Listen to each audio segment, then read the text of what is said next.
Bismillahirrahmanirrahim. Assalamualaikum warahmatullahi wabarakatuh. Alhamdulillahi rabbil alamin. Iyyahu na'budu wa iyyahu nasta'in. Asyhadu an la ilaha illallah wa asyhadu anna Muhammadar Rasulullah. Allahumma shalli wa sallim wa barik ala Rasulillah Sayyidina wa Maulana Muhammadin wa ala alihi wa sahbihi ajma'in. Allahumma allimna bima jahilna wa zakkirna bima nasina warzuqna fahman sabita. Allahumma anfa'na bima 'allamtana wa 'allimna ma yanfa'una birahmatika ya arhamar rahimin. Para alim ulama, para kiai, para ustaz dan ustazah yang kami muliakan dan senantiasa dirahmati Allah Subhanahu wa ta'ala. Jamaah Masjid Raya Mujahidin yang kami muliakan dan senantiasa dirahmati Allah, dan juga para pendengar radio dakwah, pendengar setia radio dakwah Mujahidin yang kami muliakan dan senantiasa dirahmati Allah. Alhamdulillah, kita senantiasa bersyukur, berterima kasih kehadirat Allah atas segala nikmatnya. Allah berikan kepada kita kesehatan, kita diberikan kekuatan, termasuklah umur panjang, ya, terutama hidayah dan taufiknya kita bisa hadir melaksanakan sholat maghrib secara berjamaah. Malam hari ini adalah malam yang ke-22 bulan Rajab.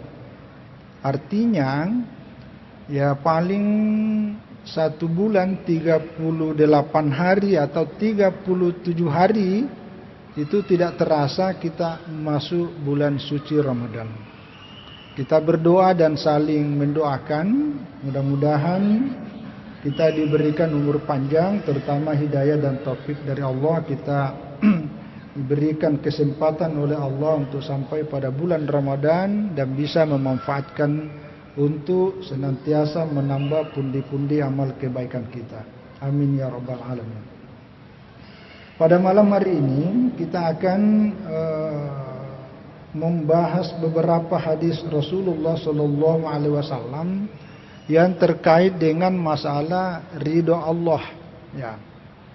Salah satu yang menjadi dambaan setiap orang yang beragama itu adalah ingin meraih ridhonya Allah, ya. Ridho itu dalam bahasa kita sehari-hari artinya gembira. Jadi kalau kita mengatakan ridho Allah, itu artinya Allah gembira kepada kita, Allah senang kepada kita, Allah cinta kepada kita. Kalau Allah ridho, maka itu artinya mungkin amalan yang kita lakukan biasa-biasa, tapi karena Allah ridha, itu dia tingkatkan menjadi pahalanya sangat banyak. Kalau Allah ridha, mungkin dosa dan kesalahan yang pernah kita lakukan begitu banyak, tapi karena Allah ridha, Allah bisa mengampuni. Tetapi syaratnya tentu mengikuti ittiba kepada syariat yang dibawa oleh Rasulullah Sallallahu Alaihi Wasallam dan juga penjelasan dari para ulama. Ada satu ayat di dalam Al-Quran yang ayat ini sangat populer dan dibaca ketika mengantar jenazah, ya, karena ini berkaitan dengan ketika kita meninggalkan dunia dan menghadap kehadirat Allah Subhanahu Wa Taala.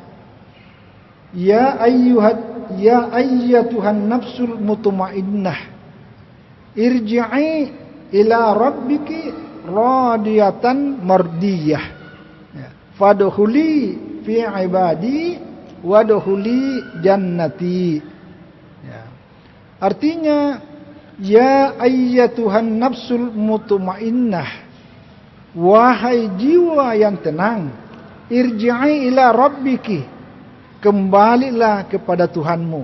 Nah, ini makanya ayat ini sangat relevan disampaikan ketika ada kaitannya dengan orang yang meninggal. Tetapi dalam kondisi seperti ini tidak perlu menunggu ada orang meninggal baru ayat ini dibahas, ya. Karena ini setiap saat kita selalu diintai oleh kematian, ya. Apa kata Allah? Irji'i ila rabbiki radiyatan mardiyah. Kembalilah kepada Tuhanmu radiyatan mardiyah. Ya. Radiyatan artinya kita kembali kepada Allah dalam keadaan ridha, dalam keadaan senang, dalam keadaan lega. Mardiyah, diridhai juga. Jadi kita sebagai hamba Allah menghadap kepada Allah dalam keadaan yang kita lagi sedang senang-senangnya itu. Orang kalau kembali kepada Allah dalam keadaan ridha, dalam keadaan gembira, senang, maka itu boleh dikata yang namanya sakaratul maut itu tidak terasa. Karena dalam keadaan gembira, dalam keadaan gembira. Yang kedua, diridhai. Jadi kita yang gembira, Allah juga ridha kepada kita. Inilah saya kira merupakan pangkat yang tertinggi dan ini kita dambakan ini. Itu. Nah, kalau kita meninggal ya menghadap kepada Allah dalam keadaan ridha dan diridhai, gembira, dan Allah pun gembira kepada kita, kata Allah, padkhuli fi ibadi wadkhuli jannati. Kembalilah, berkumpullah bersama dengan hamba-hambaku ya. Wadkhuli jannati, dan masuklah ke dalam surgaku. Kalau Allah menyuruh kita bergabung ya bersama hamba-hambanya, istilah ibad dalam Al-Quran itu umumnya adalah pangkat hamba yang sangat tinggi, bukan sebagai hamba-hamba pada umumnya. Itu istilah ibad ya. Lalu udkhuli jannati, masuklah ke dalam surgaku. Wah, itu luar biasa itu ya, bukan sekedar masuklah ke dalam surga, tapi surga itu dinisbahkan kepada dirinya Allah. Masuklah ke dalam surgaku. Ini pangkat yang luar biasa. Nah, jadi intinya dalam ayat ini salah satu kata kuncinya adalah bagaimana kita menjadi seorang hamba Allah yang selalu dalam keadaan ridha, selalu senang, selalu ya merasa lega. Begitu juga Allah selalu ridha kepada kita. Inilah menjadi kata kunci dalam hidup beragama. Pertanyaannya adalah, bagaimana bisa mendapatkan ridha Allah ini? Bagaimana supaya hati kita bisa ridha?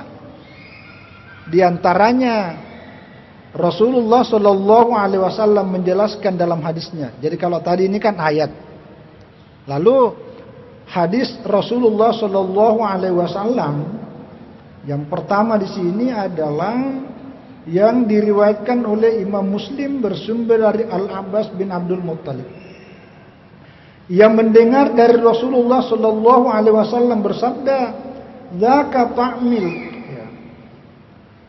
al-iman marradiya billahi rabban wa bil islami dinan wa bi Muhammadin rasulan." Jadi orang yang benar-benar bisa merasakan nikmatnya iman adalah orang yang ridha dengan Allah sebagai Tuhannya. Dia ridha Islam sebagai agamanya dan ridha terhadap Rasulullah Nabi Muhammad Sallallahu Alaihi Wasallam sebagai Rasulnya. Jadi untuk bisa mendapatkan ridha Allah, kita juga harus ridha terhadap keberadaan Allah sebagai tauhid kita. Jadi kita berkeyakinan bahwa tidak ada yang menciptakan diri kita dan seluruh apa yang ada ini kecuali Allah. Dan kita merasa senang dengan penciptaan itu. Tidak ada sedikit pun penciptaan Allah yang kita anggap sia-sia. Sehingga apapun yang terjadi dalam diri kita, dalam kehidupan ini, kita selalu berpikiran positif. Kita selalu merasa senang, merasa gembira, bahwa pasti Allah bermaksud baik. Alladzi ahsana kulla syai'in khalaqahu. Bahwa semua apa yang Allah ciptakan itu adalah yang terbaik. Nah, itu bagian dari ridha terhadap keberadaan Allah. Itu. Jadi kita harus meyakini, karena itu adalah akidah. Begitu juga keberadaan Nabi Muhammad sallallahu alaihi wasallam yang diutus oleh Allah sebagai Rasulullah, dan seluruh ajaran yang beliau bawa, tidak sedikit pun ajarannya yang kita celah. Tidak sedikit pun apa yang disampaikan oleh Rasulullah sallallahu alaihi wasallam yang kita anggap sesuatu yang negatif. Kita selalu berpikiran positif bahwa apa yang Rasulullah sallallahu alaihi wasallam sampaikan itulah syariat yang terbaik. Itu bagian dari cara kita meridhai. Dengan cara ridha seperti itu, maka Allah pun juga ridha kepada kita. Jadi ridha kepada Rasulullah sallallahu alaihi wasallam, ridha terhadap seluruh ajaran yang ia sampaikan yang terbentuk dalam sebuah syariat Islam. Jadi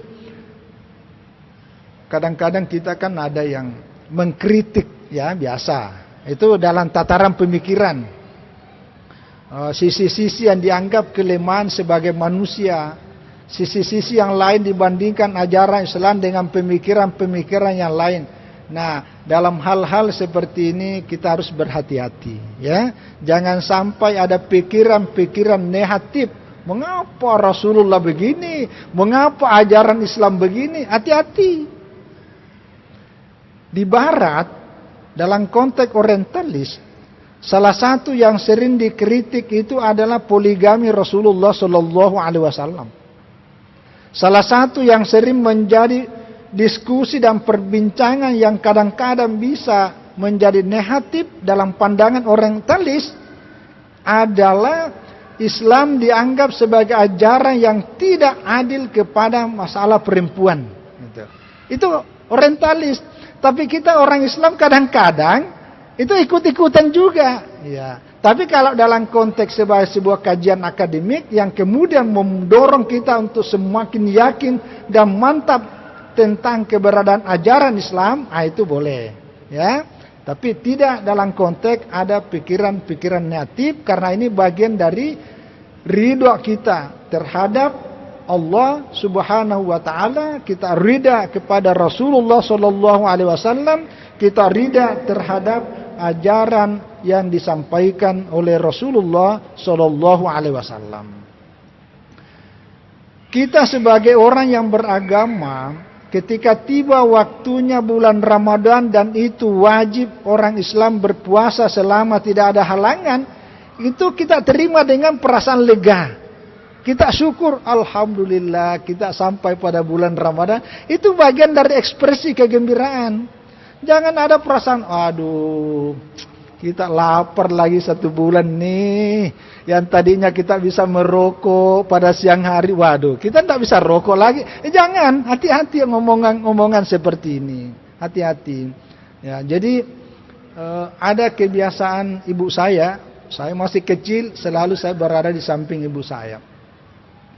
Kebetulan di rumah saya itu dengan masjid raya, itu hanya dibatasi jalanan. Nah, kayak inilah di sebelah ini, tapi jalanannya kecil.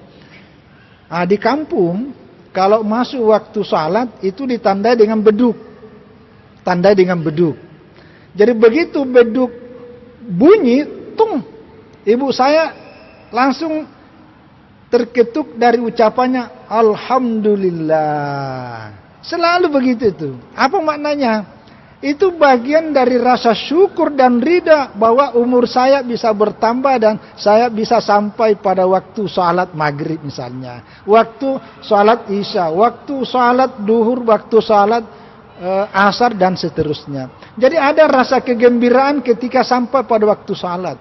Ya, bukan sebaliknya. Waduh, salat lagi kita. Oh, jangan ya. Jadi ini contoh kecil mengekspresikan bentuk kegembiraan kita, ridha kita terhadap ajaran Islam. Begitu juga ajaran-ajaran yang lain. Jadi kalau kita ridha begitu masuk waktu salat, begitu ridha ketika masuk waktu bulan puasa, seharusnya juga begitu bagi orang-orang yang punya harta kelebihan, yang wajib zakat, itu mestinya ridha juga untuk bisa mengeluarkan zakatnya. Jangan bilang, waduh berkurang lagi ini kalau saya sedekah bulan Ramadan. Berkurang lagi ini kalau saya keluarkan zakat. Hati-hati. Hati-hati. Kita gembira dengan banyaknya rezeki. tapi kita juga harus gembira dengan mengeluarkan zakatnya. Itu yang disebut dengan ridho, dan dengan cara inilah Allah akan ridho terhadap kita. Dalam hadis yang lain, ya, hampir sama bunyinya, tapi Allah memberikan sebuah jaminan. Ya, ini hadis diriwayatkan Imam Abu Dawud yang bersumber dari Abi Sa'id Al-Khudri radhiyallahu an. Anna Rasulullah sallallahu alaihi wasallam qala, "Man qala raditu billahi rabban wa bil islami dinan wa bi Muhammadin rasulan wajabat lahu al-jannatu." Ya. Jadi kalau tadi ini orang yang merasakan betul-betul manisnya iman itu adalah orang yang benar-benar ridho terhadap Allah, ridho terhadap Rasulullah, ridho terhadap Islam.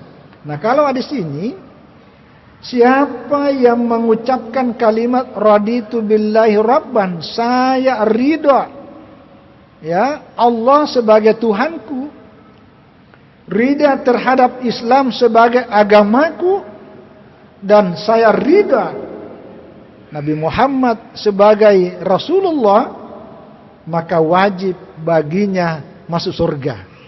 Nah, ini luar biasa, ya, luar biasa. Artinya penjelasan para ulama bukan sekedar diucapkan. Jadi dibaca, diucapkan, karena begitu kita mengucapkan itu bagian dari proses untuk masuk ke dalam hati sebagai sebuah keyakinan, lalu diimplementasikan dalam bentuk perbuatan. Ya, perbuatan ya seperti yang kita jelaskan tadi, ya, dan itu Allah akan menjamin pasti masuk surga. Nah, dengan masuk surga itulah tadi radiyatan mardiyah padkhuli fi ibadi wadkhuli jannati. Jadi nyambung antara apa yang Allah firmankan dalam Al-Quran surah Al-Fajr dengan apa yang disabdakan oleh Rasulullah Sallallahu Alaihi Wasallam. Kita wafat dalam keadaan ridha dan diridhai oleh Allah Subhanahu Wa Taala, dan Allah masukkan kita ke dalam surganya. Nah, itu kira-kira itu.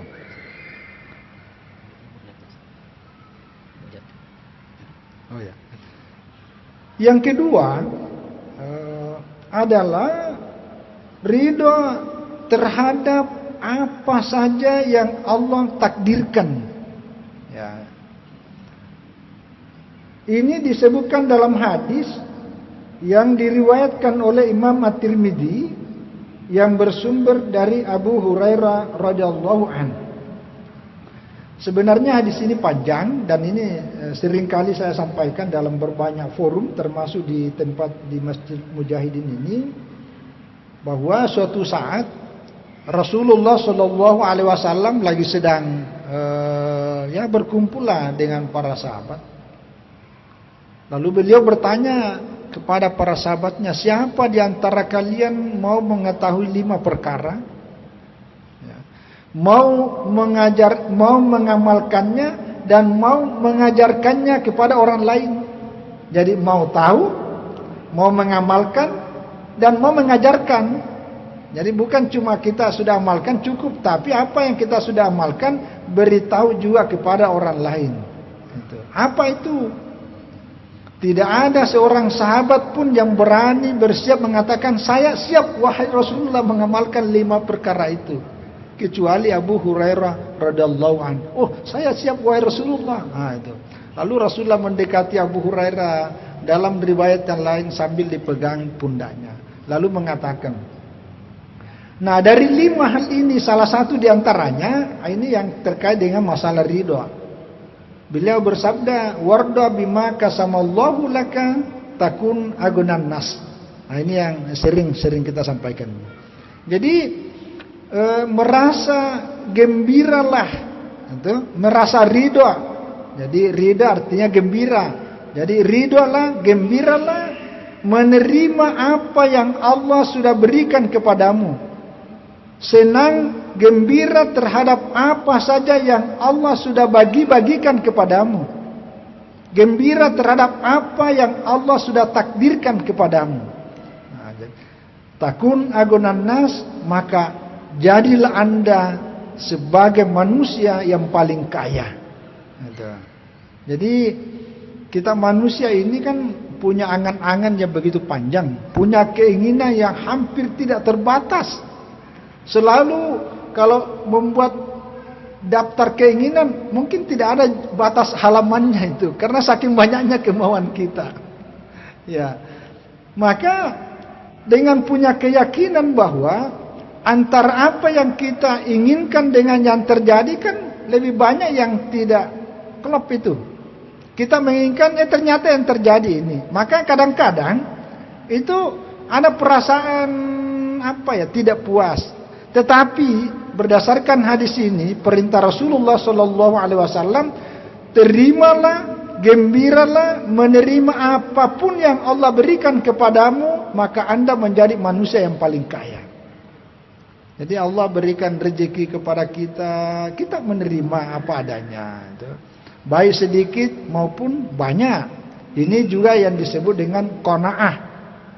Ya, qanaah. Jadi kekayaan yang hakiki di dalam beragama sesungguhnya terletak pada kekayaan hati kita, merasa lapang, merasa lega, selalu ridha terhadap semua pemberian Allah terhadap kita. Nah, itu ketika kita melakukan itu, maka Allah juga ridha kepada kita dengan cara menata hati kita. Coba lawannya ridha itu, lawannya qana itu kan serakah. Orang yang rakus, orang yang serakah itu tidak pernah ada cukupnya. Tidak pernah ada cukupnya. Itu. Kalau sudah diberi sekian kekayaan, pasti mau lagi. Itu kan tidak qanaah. Nah, coba kalau kita ridha, Allah akan menata hati kita sehingga kita hidup lebih tenang. Dan itulah kebahagiaan sejati. Kita biasa-biasa aja, tapi hati kita nyaman, tenang. Nah, itulah kebahagiaan. Nah, itu bagian dari cara mendapatkan ridhanya Allah, yaitu dengan ridha terhadap seluruh apa yang Allah tentukan pada diri kita, baik itu yang baik, termasuk yang Allah tentukan kepada kita sesuatu yang pada dasarnya kita tidak inginkan, tetapi kita tetap merasa bahwa ini ketentuan Allah, pasti inilah yang terbaik. Ya. Secara khusus juga untuk mendapatkan ridha Allah ini adalah kita menerima dengan sabar terhadap segala macam bencana yang menimpa pada diri kita. Nah, ini biasa ini, yang namanya bala. Ya, namanya bala, namanya musibah, karena tidak ada makhluk, tidak ada manusia yang bebas dari namanya musibah, namanya bala, namanya bencana. Hanya saja bencana bagi setiap orang itu berbeda-beda. Ya, karena Allah Maha Adil, Maha Tahu. Maha tahu. Dan itu bagian dari cara Allah ingin meningkatkan, menguji dan meningkatkan sampai sejauh mana kebeningan hati dan ketinggian keimanan kita. Di dalam hadis yang diriwayatkan oleh Imam Tirmidzi bahwa Rasulullah sallallahu alaihi wasallam bersabda, "Inna izamal jazaa'i ma'a 'azmil bala wa inna Allah idza habba qauman ibtalahum." Bahwa sesungguhnya bersama pahala itu sebanding dengan besarnya ujian. Jadi ketika Allah ingin meninggikan derajat kita, Allah ingin meridai kepada kita, maka salah satu caranya Allah memberikan ujian kepada kita. Nanti bagaimana cara kita menyikapi terhadap ujian itu, disitulah akan kelihatan tentang keridhaan kita. Jadi ketika kita sabar menerima musibah dan bersyukur terhadap adanya nikmat dan kebaikan, disitulah akan kelihatan dan Allah akan ridha sesuai dengan tingkat ketinggian dan kadar keridhaan kita. Wa inna Allah idza habba qauman ibtalahum. Apabila Allah mencintai suatu kaum, suatu komunitas atau kelompok atau seseorang, ibtalahum, maka Allah memberikan ujian kepada mereka dengan cara ada musibah, ada bencana dan segala macam. Ya. Pamar radiya falahu ar-ridha wa man sakhita falahu as-sukhta. Nah, ketika kita diuji, maka disitulah Rasulullah Shallallahu Alaihi Wasallam bersabda, siapa yang ridho, rela menerima segala macam bencana yang terjadi pada dirinya atau keluarganya, maka baginya adalah keridhaan Allah juga. Sebaliknya, wa man sakhita falahu as-sukht. Siapa yang justru benci, ya, maka Allah juga benci. Nah, disinilah ujian, ya, ujian. Jadi memang terkadang kita membicarakan ujian dan musibah seperti ini itu dalam konteks kita masih dalam keadaan normal, aman, itu gampang dan mudah. Tapi pada saat dikena kita bencana, disitulah betul-betul teruji, ya, teruji. Tapi dengan membicarakannya seperti ini, maka itu bagian dari ikhtiar mempersiapkan diri bahwa segala sesuatu yang terjadi yang namanya yang menyakitkan, sesuatu yang kita tidak senangi, itulah namanya musibah. Jadi kita secara hakiki untuk penenangan jiwa, untuk dalam rangka mendapatkan ridha Allah ini, maka kita fokus, ya. Jangan membiasakan untuk menyalahkan orang lain, menyalahkan pihak-pihak tertentu, karena begitu muncul segala macam unek-unek, ya.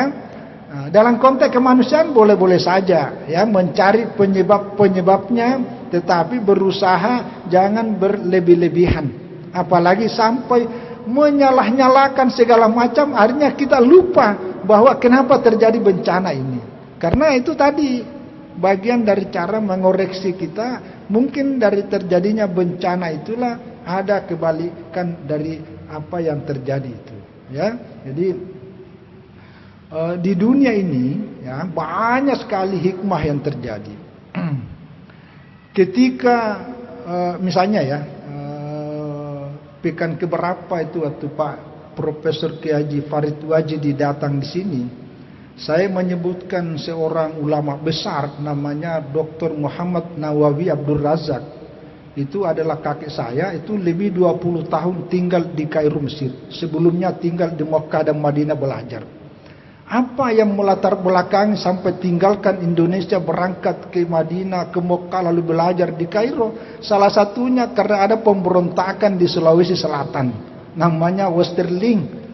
Ada namanya korban 40.000 jiwa. Satu hari setelah kejadian itu, begitu dia tinggalkan, dia pergi belajar. Jadi kalau kita lihat kasusnya, itu kan sesuatu yang tidak baik. Tapi di balik daripada ketidakbaikan itu, ada sesuatu yang baik. Karena dengan adanya kejadian itu, mendorong beberapa orang yang tinggalkan daerah itu pergi ke Mekah belajar, pergi ke Mesir belajar. Dan itu melahirkan seorang ulama, melahirkan sebuah karya yang luar biasa. Jadi begitu juga sebaliknya. Ya, begitu banyak ulama Nusantara di sini, ketika Indonesia dijajah oleh Belanda, atas kejadian itu lalu kemudian tidak mampu, akhirnya dia hijrah ke Mekah dan di Mekah belajar menjadi ulama besar seperti Imam Nawawi Al-Bantani. Itu luar biasa. Jadi kadang-kadang banyak begitu tuh. Di Eropa sampai detik ini kenapa Islam kemudian sangat berkembang, itu salah satu penyebabnya banyak korban-korban yang peperangan di Suriah itu tinggalkan negara Timur Tengah, datang ke Eropa, tinggal di sana malah berdakwah, membuat banyak orang masuk Islam. Itu hikmah. Ada guru saya menjelaskan begini ayatnya, asa antakrahu syai'an wa huwa khairul lakum. Ada sesuatu boleh jadi yang kamu tidak senangi, tapi di dalamnya ada kebaikan. Wa asa an tuhibbu syai'an wa huwa syarrul lakum. Boleh jadi ada sesuatu yang kamu benci, tapi di dalamnya sesuatu yang kamu sangat cinta kepadanya, tapi di dalamnya ada sebuah keburukan. Nah, jadi kadang-kadang kehidupan seperti itu. Maka kata kuncinya apapun yang terjadi kita selalu berbaik sangka kepada Allah Subhanahu wa taala, karena dengan cara itulah membuat hati kita lebih ridha menerima apapun yang terjadi, baik sesuatu yang baik termasuk juga sesuatu yang tidak baik dalam pandangan manusia yang kita kenal sebagai musibah atau bencana. Itu. Masih kan? Masih. Ya, karena ada beberapa hadis yang belum ya. Yang berikutnya ini masih terkait dengan ridha itu, ridha Allah. An ahli Bani Sulaim wala sabu illa qad ra'a Rasulullah sallallahu alaihi wasallam. Ya. Anna Allah tabaraka wa taala. Ya. Jadi ini hadis bersumber dari salah seorang sahabat yang beliau lihat bahwa Rasulullah sallallahu alaihi wasallam bersabda dalam sebuah hadis kudusi, ya, yang mengatakan bahwa Allah Subhanahu wa taala yabtali 'abdahu bima atahu. Jadi apa yang Allah berikan kepada hambanya pada hakikatnya itu adalah sebuah cobaan. Pamar radiya bima kasamallahu azza wa jalla lahu barakallahu lahu fihi wa was'ahu wa man lam yarda lam yubarak lahu. Hanya hampir sama. Ya, cuma ini ada sebuah jaminan untuk memberikan inspirasi dan motivasi kepada kita. Bahwa siapa yang meridai terhadap apa yang Allah berikan kepadanya, maka Allah memberikan keberkahan terhadap apa yang kita ridha itu. Ya. Jadi kalau dalam hadis, kalau ini Imam Ahmad, ya, kalau dalam hadis riwayat Tirmidzi tadi itu bahwa kita ridha terhadap apapun yang Allah berikan kepada kita, maka kita menjadi manusia yang paling kaya karena hati kita lega, hati kita kayak plong begitu. Ya. Tapi kalau yang ini, ketika kita ridha terhadap apapun yang Allah berikan kepada kita, maka pemberian Allah itu akan diberikan keberkahan. Ya. Keberkahan itu artinya kemanfaatan yang sifatnya terus menerus. Itu namanya keberkahan. Jadi ziyadatul khair, kebaikan itu selalu bertambah. Allah memberikan kepada kita umur, dan kita ridha terhadap umur kita ini, maka umur kita ini memberi manfaat. Manfaat kepada diri kita, manfaat kepada keluarga, manfaat kepada orang lain. Itu artinya umur kita ada keberkahannya. Kita diberikan oleh Allah berupa ilmu. Ilmu itu memberi manfaat. Ilmu itu banyak manfaatannya kepada banyak orang. Itu namanya ilmu berkah. Allah memberikan rezeki kepada kita yang tidak banyak, sehingga kita tidak termasuk orang yang kaya, tetapi kita tidak pernah hidup sengsara. Kita tidak pernah hidup dalam keadaan kepepet. Ya, ada ustadz yang bilang kita hidup dalam keadaan pas-pasan. Begitu mau beli kulkas, pas ada uangnya. Begitu mau beli kendaraan motor, pas ada lagi uangnya. Jadi selalu pas-pasan, tidak pernah kurang. Tapi tidak juga disebut orang kaya. Nah itu artinya keberkahan. Jadi kemanfaatan, tidak kaya. Saya sering beri contoh kepada kehidupan guru-guru saya.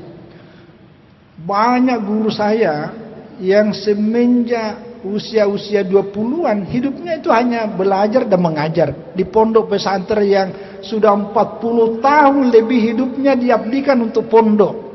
Sejak pondok itu belum ada gedungnya, kita bawa kolon rumah dan tidak ada kerjanya kecuali belajar dan mengajar. Tapi apa yang terjadi? Hidupnya penuh kemakmuran, dalam pengertian tidak pernah kepepet. Tidak pernah kepepet. Itu namanya rezeki yang berkah. Kenapa berkah? Karena selalu ridha terhadap ketentuan Allah, apa yang terjadi pada dirinya, yaitu pemberian Allah. Wa wasa'ahu, ya, wa wasa'ahu ini artinya Allah selalu meluaskan.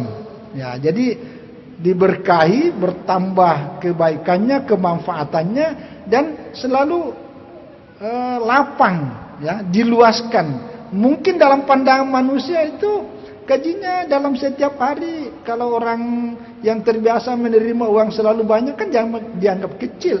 Tapi kalau dalam konteks beragama, bukan persoalan kecilnya, tapi hatinya yang sangat lega, sangat puas menerima itu, dan semua kebutuhannya terpenuhi, itu namanya wawasahu, itu namanya berkah.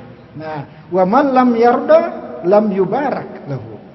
Kalau kita tidak ridha terhadap pemberian Allah kepada kita, misalnya terlalu banyak mengeluh, tidak pernah merasa cukup, tidak baru menyalahkan orang, menyalahkan sana, menyalahkan sini, menyalahkan segala macam, selalu mengeluh hidupnya, itu lam yubarak, tidak akan diberkahi. Jadi ya gitu-gitu aja, gitu-gitu aja.